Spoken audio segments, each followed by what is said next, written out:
Hey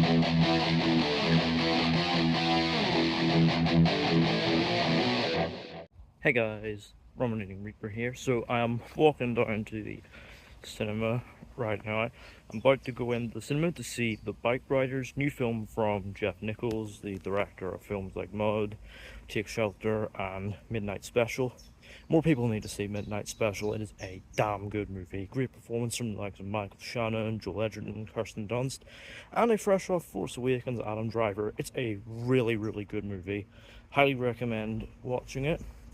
Yeah, really looking forward to seeing this newest film from him. The trailers have looked really damn solid. Got a great ensemble cast in there, led by like Austin Butler, Tom Hardy, Jodie Comer.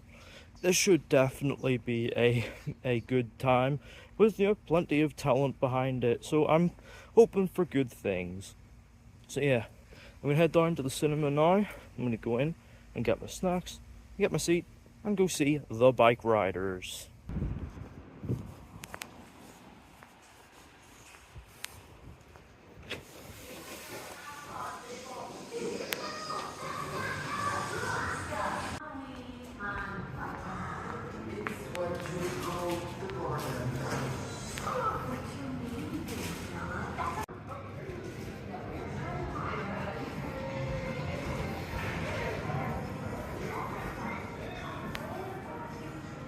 So yeah, I've got my popcorn here and a blue frozen Fanta, ready to watch Austin Butler and Tom Hardy ride some motorbikes.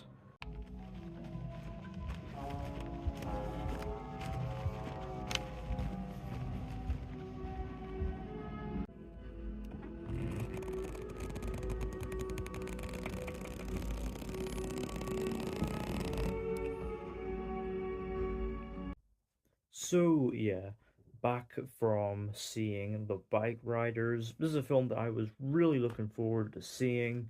The premise behind it sounded really interesting. Of course, it's loosely based on real events, which we got documented into a book, upon which the film takes inspiration. The trailer for this the trailers looked awesome, and really got my anticipation up for this. Especially since that ensemble cast. You got the likes of Austin Butler, Jodie Comer, Tom Hardy, and a whole host of others. So naturally, going into this, yeah, I was expecting really, really good things. I was hoping that this would potentially deliver an exciting and hard-hitting look at motorcycle culture. But is this film, the buzzy vehicle, worthy of all the talent behind it? Let's find out.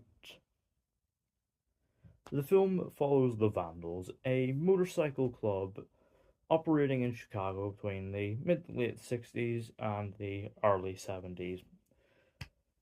The club is run by Johnny, who founded it on a series of rules and principles. Among the club's ranks is Benny, a young and carefree rebel who, gets himself into trouble and doesn't care about the mess he leaves behind, and has a relationship with Johnny built on mutual respect. However, as events begin to get more and more dangerous, Benny is eventually forced to make some hard choices between his loyalty to the club and Johnny, or his wife Kathy. So yeah, of course, this thing had quite an interesting road to release. It was very nearly released by Disney, and then the strikes happened, and they took it off the calendar, and then they just outright dropped it, and eventually selling the rights to Focus Features. And I gotta say, Disney fumbled the bag hard, man. Like seriously, it was them dropping this was part of a huge year of L's that was 2023 for them.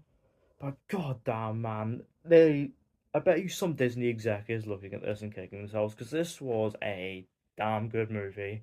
Yeah, I really, really enjoyed this. I mean, now something worth note going in is that it's a lot slower burn than a lot of the marketing initially let it on to be, and and that's not to say it is a boring film.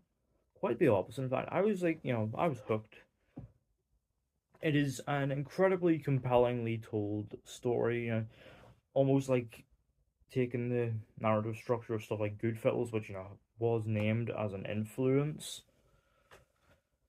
and taking its time methodically building this very compelling portrait of this this culture around this motorcycle club and the increasingly and gradually escalating series of events. It is incredibly interesting stuff. Now obviously the pacing isn't without its wobbles. There are certainly some minor pacing issues, mainly attributed to the fact that, especially early on, there are points where it really feels like the narrative is starting to gain momentum. There's exciting stuff happening.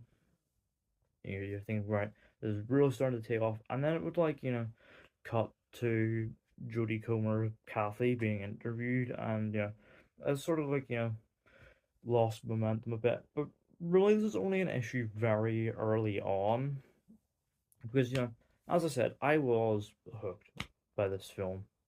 And I mean, it helps as well that there are, a set of absolutely fantastic performances to really sell you on the drama that is going on and the eventual increasing stakes. I mean, from we have Austin Butler and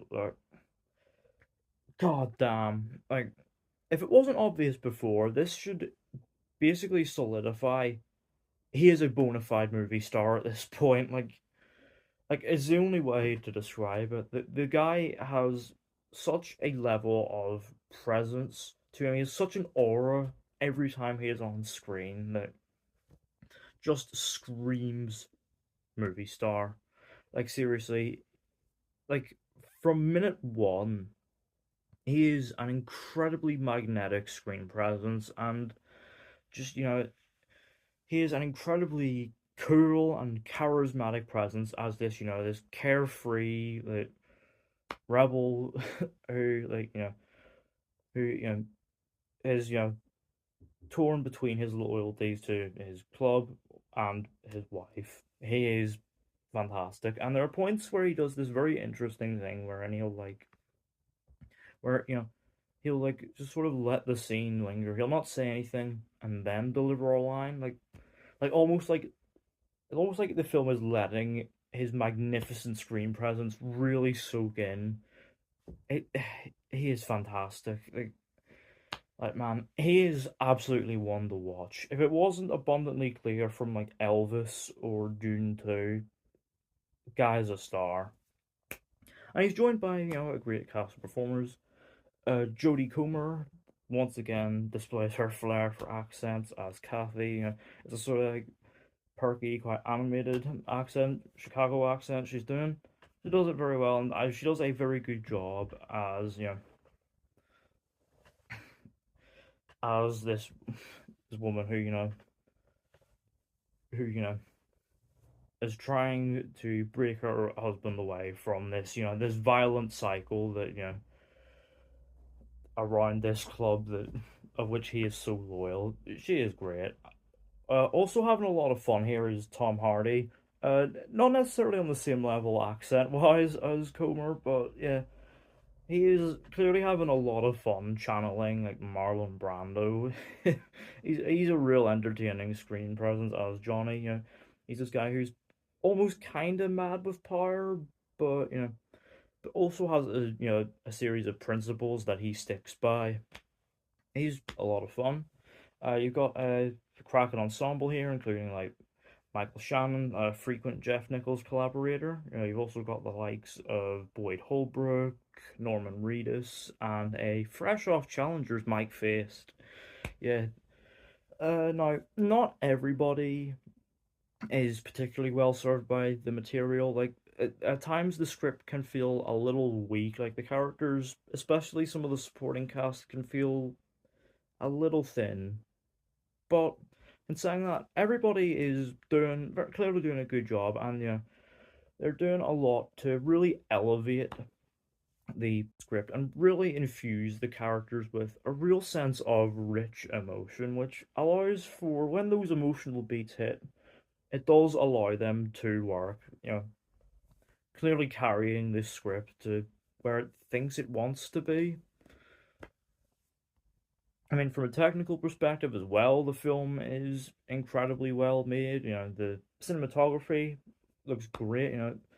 It's got this look to it which infuses the film with a real sense of grit, but also has this kind of warm, vibrant feel to it, and it's great. There's a wonderfully curated period soundtrack, and there's a great guitar score. And yeah, man, the action scenes as well. Yeah, it's not an action-packed film, but when the action hits, it's brutal, it's wince-worthy, and it hits hard. It's incredibly thrilling. Oh, and the sound design for the motorbikes, yeah, absolutely fantastic stuff. You really feel the roar of those engines. If there is a reason to see it on the big screen, it is that it is the motorbike sound design. And yeah, it builds to a fittingly cathartic end. Character payoffs happen. There's some shocking, violent moments, and overall does a very good job of wrapping up the film. And yeah, overall, the Bikeriders really enjoyed it. This is a very good film, full of great performances and fantastic, hard-hitting storytelling, even in spite of an occasionally weak script. Yeah, overall, the Bikeriders, I'm going to give it an 8 out of 10. So yeah, let me know down in the comments. Have you seen the Bikeriders? What did you think of it? Do you think that Austin Butler is officially in his movie star era? Let me know all that down in the comments. Don't forget to hit the thumbs up button if you enjoyed. Don't forget to hit the subscribe button if you're new. And don't forget to turn on post notifications so you don't miss an upload.